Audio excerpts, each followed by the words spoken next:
Hey traders, this is Blake Morrow with Trader Summit. And guess what? We have Mr. Jim Welsh from Macro Tides. He's back from Montana. Good to see you, Jim. It's good to be seen. You missed a little bit of action. I know you just got back this week, but boy, you came back and a lot of things have happened this week. Yeah, and again, when we spoke last 2 weeks ago, we did talk about the Fed.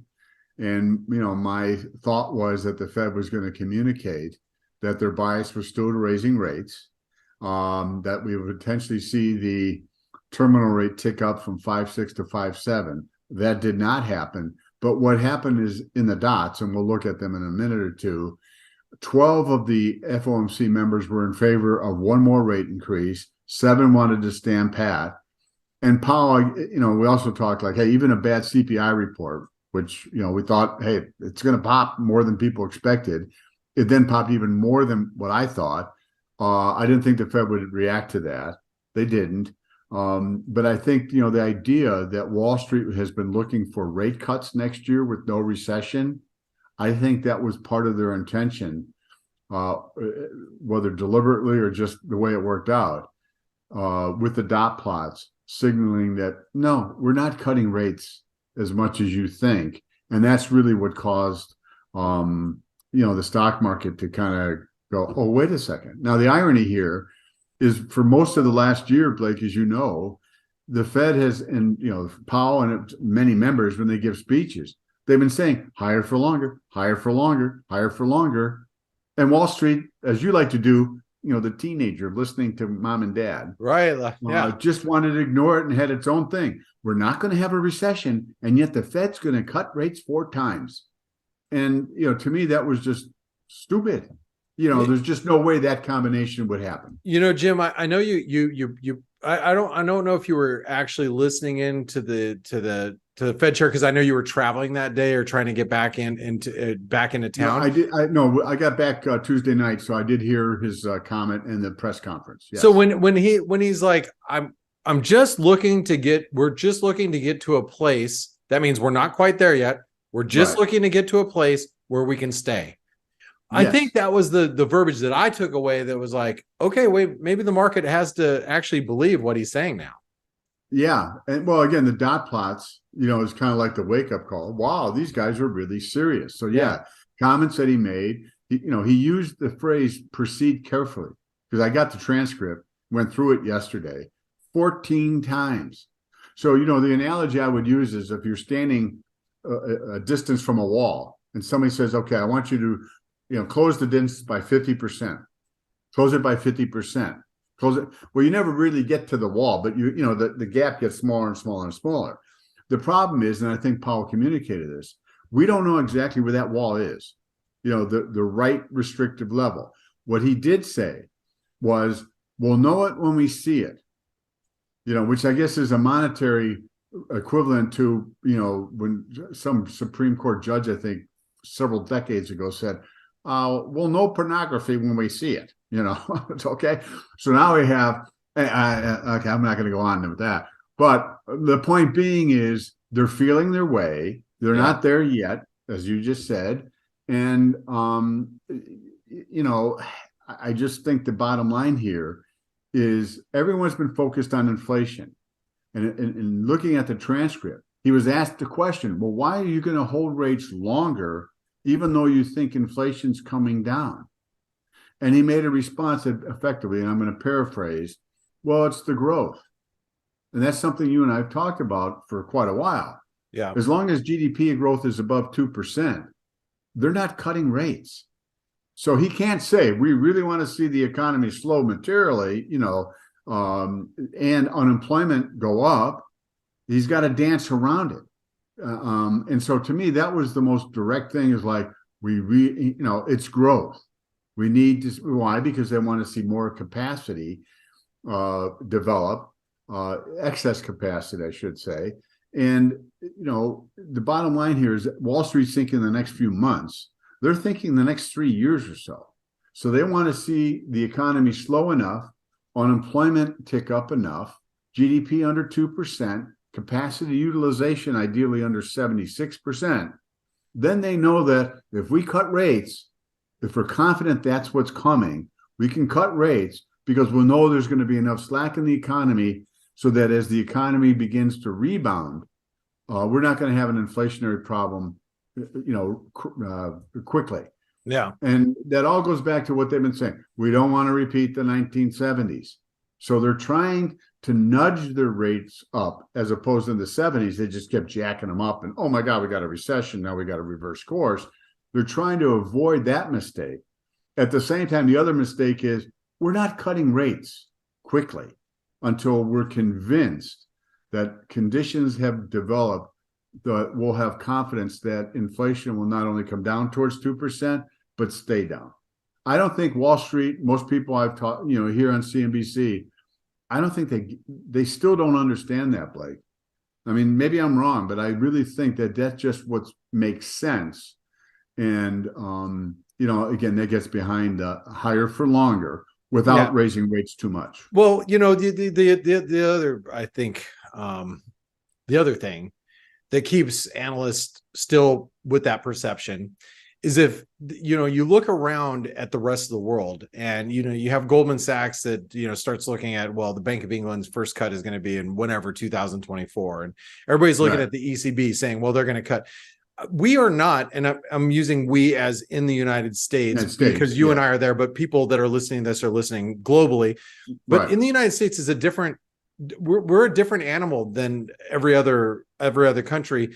And a lot of it has to do with, mortgage rates and where we're currently at and where most Americans are at and where rates are and the housing market and the jobs market, where you look at different pockets of the rest of the world and you can see the weakness and you can see that, a lot of their rates are going to reset, in the next year or 2 years, especially their adjustable rate mortgages. And, we're going to be in a different situation. And this is where you start to go looking at the dollar and going, well, I can see where the dollar exceptionalism comes in because in a global slowdown, the rest of the world may suffer a little bit more than the US. And I don't think any of us globally would be immune. But if the rest of the world is going to suffer, you can see where the bullishness of the dollar comes in. And you can see the mispricing of analysts going, oh, wait a second, that's happening in Europe, but that doesn't necessarily translate that it's going to happen here in the US. And maybe that's where some of the disconnect at. Right. No, I think that's a big part of it. I mean, I think the EU is pretty much in a recession. Technically they may not be, but Germany, I think, is in a recession. They're 30% of the EU GDP. And you're right about the mortgages stuff. I mean, that's one of the issues in the US. I think like 90% of the people have a mortgage rate under 5%. Well, in a lot of other countries, the percentage of people with adjustable rate mortgages is a very significant number. It is. And so that's the, if you will, the additional tightening to monetary policy that's going to happen over there. Even if the ECB cuts rates, if long rates stay somewhat higher, so anyway, I think the Fed finally maybe got Wall Street's attention to make their point, or maybe it's the other way around. Wall Street finally heard what they've been saying for, almost a year. Higher for longer, higher for longer. Although they don't really mean it. They'll be cutting soon. Yeah. Remember early this year, or late last year, people were thinking the Fed would start cutting rates in June of this year. Okay. I mean, that's this obsession. And I think it's been driven by the focus solely on inflation. Oh, inflation has come down. Now they can move. And no, you got to look at the bigger picture, like the labor market and GDP, capacity utilization. And I don't hear anybody talking about that when I listen to CNBC. And I think the myopic, focus on just inflation, and they only usually talk about CPI inflation, whereas the Fed talks about PCE inflation, which we happen to get next week. Which has led, I think, people to think, oh, inflation's coming down, now the Fed can ease. And they're looking at other things that at this point in time are more important than inflation. And to me, Powell's comment in that press conference when he was asked about inflation and why are you going to be higher for longer if you got inflation coming down? Well, it's the growth. Yeah. So, Anyway, Well, so Jim, it is really nice to have you back, and I know we could probably go on forever, but you actually brought some charts that we need to talk about. yeah, So, people can get an early nap in. We just keep yeah. going on forever. Well, let's start. Let's start with you. You brought a quote from the August recent 28th weekly August. technical review. Oh no, this is a month ago. August 28th technical review. Yeah, Okay, all almost. right. And I just, I mean, this is something you and I talked about it. I just thought, okay, I'm going to show folks that, hey, this is several weeks ago. This is what Wall Street was thinking about. The no recession, but the Fed's going to cut 4 times. It was just, as I said, fantasy. And I think people started to realize that, no, that probably isn't the likely outcome.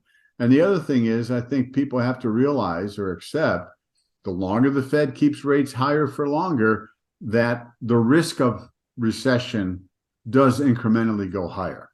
So it's kind of a twofer. We're not going to get our rate cuts. And if they do what they're talking about, GDP is going to have to suffer. And I think that's, part of why the markets reacted this week so strongly. All right. Well, the next image you brought up was the dot plot. So tell us what changed here and why this is a big deal. Well, again, what it shows is those little dots of the far left cluster over there. It shows there's 12 little dots. Well, those are 12 people thinking that we should raise rates one more time, because you can see they're at like 567. It's right between 550 and 575. And then you've got the other people at about 537, which is right where the funds rate is.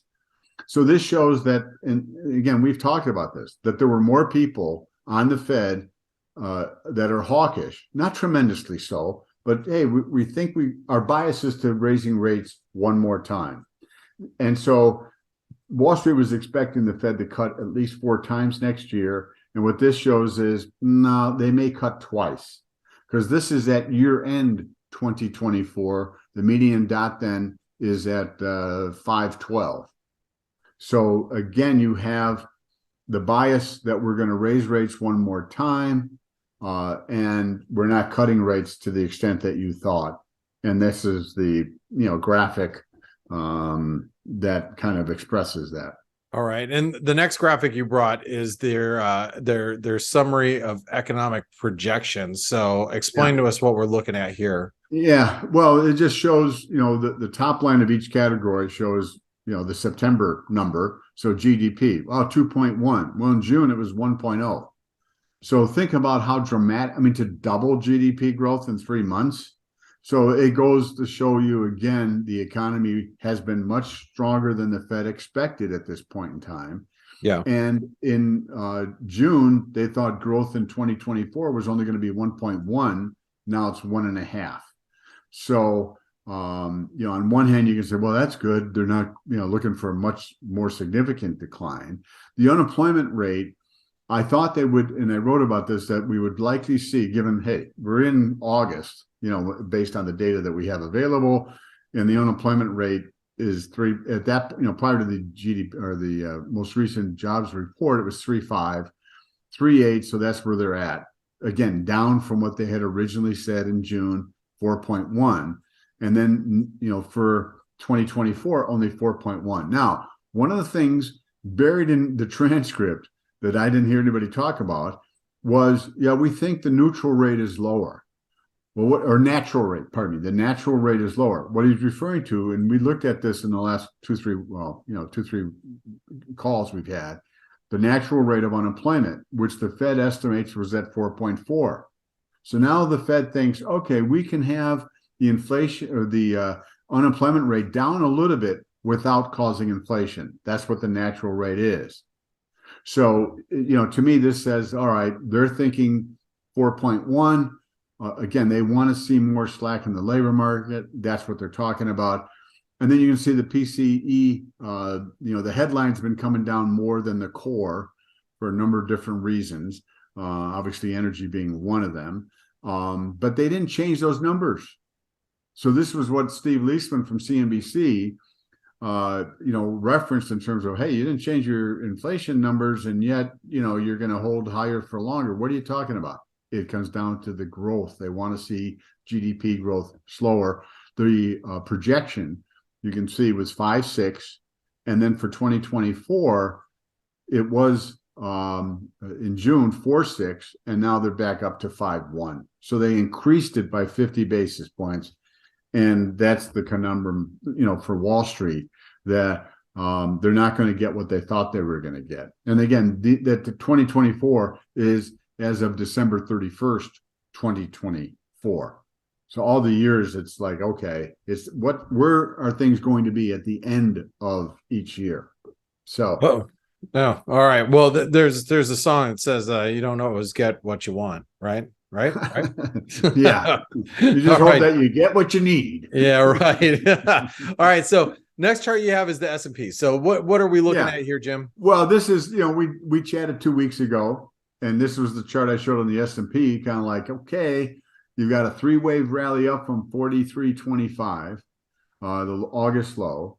And now you had 1, 2, 3, 4, 5 down to 44.31.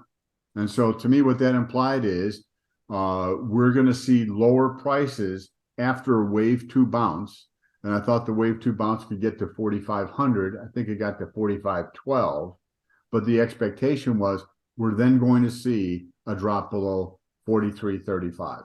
So I just wanted to say, hey, this is what we said 2 weeks ago, and what then subsequently happened. And that's the lead into the next chart. There we go. There you go. Okay, we got that bounce, 45 or 41, pardon me, there's a little bit more. And then we got so far from that high, to me, you can see 1, 2, 3. The low yesterday was maybe wave 3 of C. The bounce today would be 4. I think there's another decline that will take the S&P below yesterday's low. I mean, theoretically, one could say, well, you got below 43.35, so you can count an ABC, but you can't count 5 waves down yet. And you're supposed to have 5 waves for wave C. A wave was 46.07 to 43.35. Was that 272 points? You subtract that from 45.41. I think it targets 42.69. That red trend line is the October of last year low with the March of this year low, comes in around 42.50. So again, given the dynamics of the moves we've seen in the last, Wednesday and Thursday, I just think that there's more selling probably to come. The bottom panel shows the 21-day net advanced declines. It's just an oscillator based on market breadth. We can see that it's getting close to being oversold. It's just not quite there. So my thought here, Blake, is, okay, you get a bounce, and then we're likely to see another decline, and that indicator will get oversold. And then at that point, you have the potential for a bigger bounce. The nature of that bounce will be very, very instructive in terms of whether there's still a shot that the S&P is going to rally and approach. There's still a shot for a rally above 4,800. Wow, that's possible. I know bulls are salivating hearing you say that, Jim. Yeah. All right. Yeah. Well, we'll see that you said that, so you're saying there's a chance, right? You're saying there's a chance. Yes, there is a chance. Okay. So again, the September 11th weekly technical review. Yep. I went through and said, hey, first of all, we're getting higher highs, higher lows. Trend is up. Since the Japanese changed their target for the 10-year Japanese yield from 50 basis points to 1, to me, that was a big deal, because we're in a global bond market. And that meant the odds were we were going to see global interest rates continue to climb.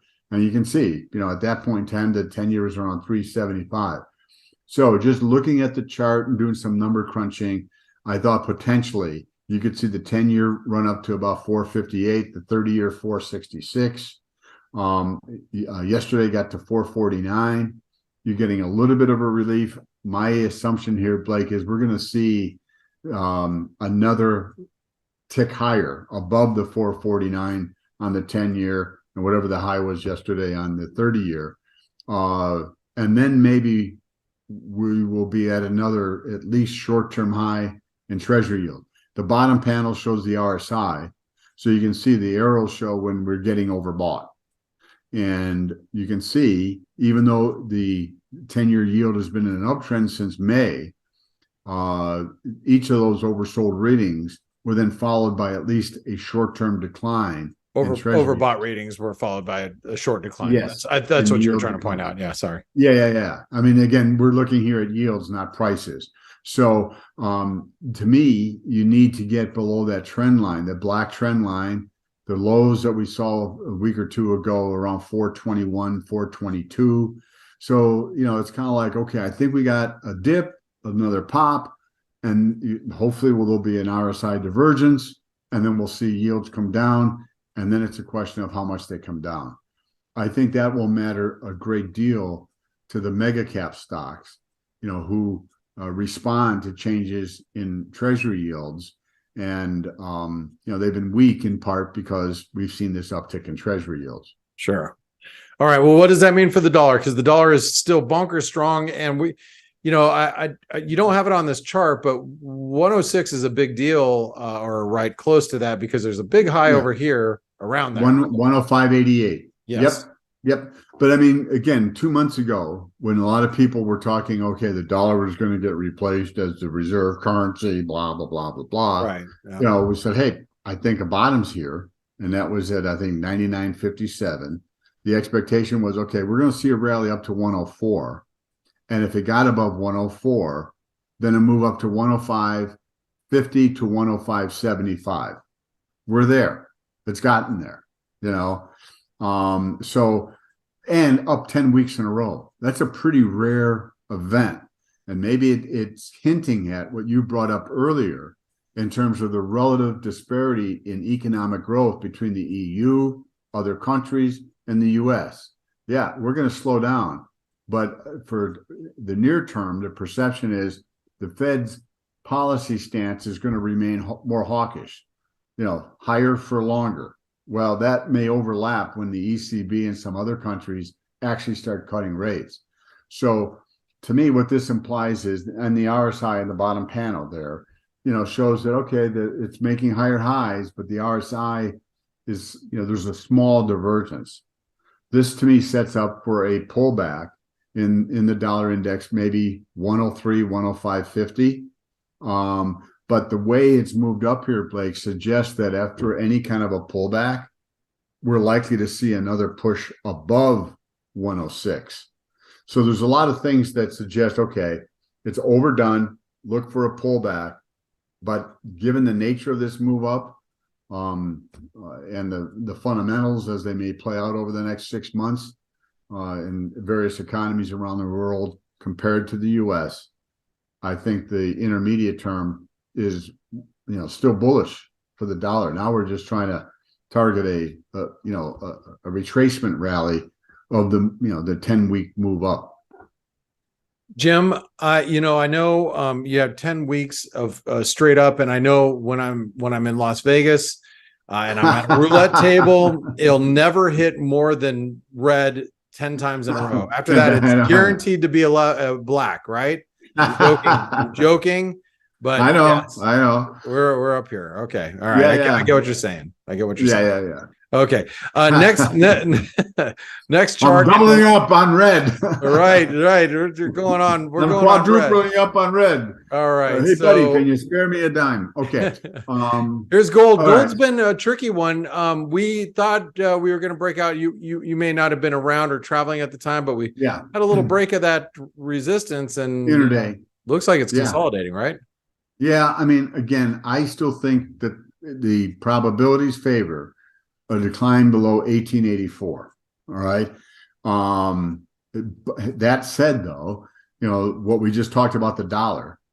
I mean, initially the dollar sold off on Wednesday, and you got that pop above that trend line. Only then the fade as people realized, oh wait, things aren't quite as, from the FOMC news, isn't quite as rosy. I still think there's a pullback under 1884 likely. At the same time, you close above 1951. That was the prior high of 2 weeks or so ago. And obviously, clearly, would get you above that downtrend line, I think one has to say, okay, you got to buy, at least something partial position wise in terms of gold. Yeah. Because again, the bigger pattern here is 5 up into the May high for wave 1, if you will, of the next bull market. Now we're looking for a wave 2 pullback, and we got to the 382 retracement level at the recent low at 1884. So it's kind of like, all right, if we're anticipating wave 3 to the upside, that takes gold above the triple top at around 2070 and potentially up to 2200, 2300. Breaking this trend line, it has to be acknowledged and responded to. So that's the key. I still think there's a dip, more of a dip coming, but one has to be ready to respond when you get a close, not only above that trend line, but that 1951 high. So, you could use a buy stop at 1952, and there's always a chance with gold, given its volatility, you might get whipsawed. But anyway, that's my view on that. All right. Well, Jim, one of the things that we didn't talk about, and I'm going to just get your quick opinions here. We're 10 days away from a government shutdown, and it seems like Republicans are having a hard time getting their ducks in a row at this moment. What are the risks that you see right now? Well, I think any shutdown that happens is going to cause at least a minor dislocation. If the government is still sending money out, though, Blake, that obviously modifies the disruption on Main Street. It's not a positive, but I don't think it's in the short term. It sounds worse than I think it probably is. Okay, I would look at it as being potentially a negative for stocks, a positive for bonds. In terms of the potential negative economic implications of an extended shutdown. It's kind of amazing that these people are so dysfunctional. And I mean both Democrats and Republicans. When I want to tick people off, I want to tick off the greatest number of people I can. So I'm going to basically say both parties are dysfunctional, which is why, the deficit is going to be huge. And these guys are just like, no one cares, but governing means functioning. And so to me, the Republicans are showing a lot of dysfunction in the way they're approaching this. And you try to think about what are the things that could send gold above 1950. There's one, right? Yep, that's another thing. Just that things aren't cool over there, and it would also be the thing that maybe causes the dollar to pull back. I mean, it's like, oh, well, they can't even get their act together on that. Right. So, well, we'll see. We've seen so many of these 11th hour, and then they'll come back from a weekend, and anyway. So, Jim, I have to say it's great to have you back. I know you had a well-deserved rest in Wyoming. Glad to have you back here in the saddle. Oh, we flew over Wyoming, but we landed in Montana. But in Montana. I don't know why I keep saying Wyoming. You got Wyoming. You've been watching what's its name? Too much Yellowstone. Too much Yellowstone. Too much. No, there's an old line, about politicians being worse than prostitutes. Because when you get screwed by a prostitute, you're at least getting your money's worth. So, can we? Sorry, editor. Can we? I'm joking. I'm joking. We'll keep that. Yeah, Jim. How do we follow your work? Best way to do it. macrotides.com. If you want to get a recent publication, Jim Welsh Macro at Gmail. I'm happy to send some information to you. That'll be just illuminating. And make sure you let him know that you saw us here on Trader Summit, and if you have any comments for Jim, especially about a lot of these recent events that he's discussing, jump in the comments down below and make mention of that.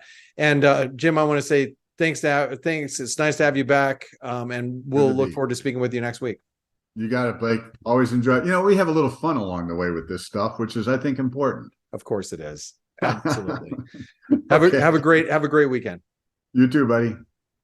Hey traders, Blake Morrow here. Thanks for stopping by our YouTube channel. Don't forget to like, share, and subscribe to our channel. Also click the bell notifications so you do not miss any of our market-related trading analysis from some of the leading industry experts. Thanks for stopping by. We'll see you in the next video.